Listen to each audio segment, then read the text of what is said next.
Bien dans mon immeuble, avec Loiselet et Desgremont présente. Sud Radio, les incontournables de la copropriété. Thomas Binet, Philippe David. Nous sommes avec notre consultant Philippe Loiselet, patron de Loiselet Desgremont, qui nous informe tous les vendredis soirs sur tous les sujets liés à la copropriété et plus précisément aujourd'hui sur les audits énergétiques des copropriétés dans le cadre de la politique de rénovation énergétique des immeubles. Pour commencer, Philippe, pouvez-vous nous expliquer pourquoi cet audit est devenu si important ces dernières années ? L'audit énergétique est devenu une vraie démarche nécessaire. D'abord parce que les préoccupations liées à la transition énergétique et au changement climatique incitent à réduire la consommation d'énergie et à limiter les émissions de gaz à effet de serre. Ensuite, parce que les copropriétés représentent une part importante du parc immobilier. L'audit permet d'identifier les sources de déperdition d'énergie et d'évaluer les performances thermiques du bâtiment. Cela devient donc essentiel pour envisager des travaux de rénovation qui non seulement permettront de réduire les factures énergétiques, mais aussi d'améliorer le confort des habitants et la valeur des biens immobiliers. Mais concrètement, en quoi consiste un audit énergétique pour une copropriété ? Pouvez-vous nous en décrire les étapes ? Il se déroule en plusieurs étapes. La première est une collecte d'informations sur le bâtiment, caractéristiques techniques, isolation, système de chauffage, de ventilation et d'eau chaude sanitaire utilisés, etc.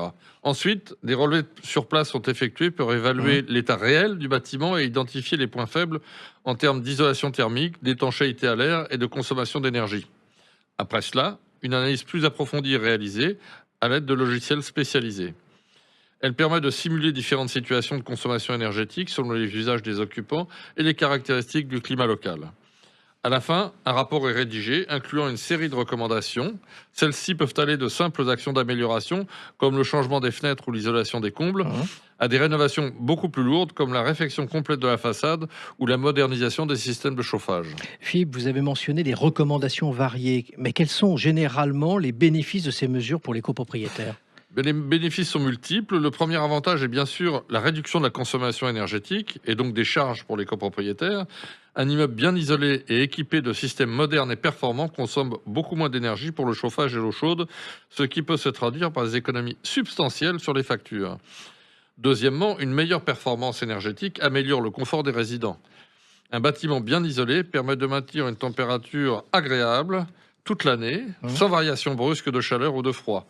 Cela peut également limiter les problèmes d'humidité ou de moisissure qui sont parfois liés à de mauvaises performances thermiques.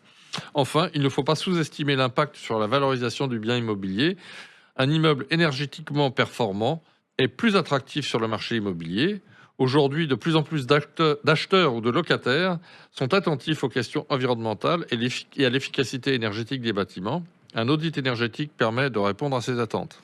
Philippe, est-ce que l'audit énergétique dont vous nous parlez depuis le début de cette chronique est obligatoire pour toutes les copropriétés ? Il est obligatoire pour certaines copropriétés en fonction de leur taille, principalement, et de leur système de chauffage. Oui. Pour les autres, il est fortement recommandé et va également devenir obligatoire. Et quelles sont les principales difficultés auxquelles les copropriétaires sont confrontés, tout simplement lorsqu'ils souhaitent réaliser un audit énergétique ? Mais la première difficulté est souvent d'ordre financier, car même s'il existe des aides, l'audit représente un coût et les travaux de rénovation qui en découlent peuvent aussi être coûteux.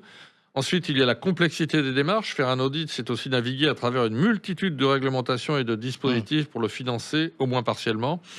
Enfin, il peut y avoir des obstacles techniques, car certains immeubles sont très difficiles à rénover, notamment les bâtiments anciens, dont la structure ne permet pas une isolation optimale. D'où l'importance de s'entourer de professionnels aguerris sur ce sujet et de privilégier une approche progressive. Certaines copropriétés ne peuvent pas réaliser de travaux de grande ampleur en une seule fois. Il est donc possible de planifier les rénovations sur plusieurs années en priorisant les actions qui apporteront le plus de bénéfices immédiats, comme la modernisation du système de chauffage. Merci Philippe, et on vous retrouve vendredi prochain pour un autre numéro d'Oser investir, les incontournables de la copropriété. Et pour ce qui me concerne, je vous retrouve dimanche dès 9h30 dans la matinale week-end.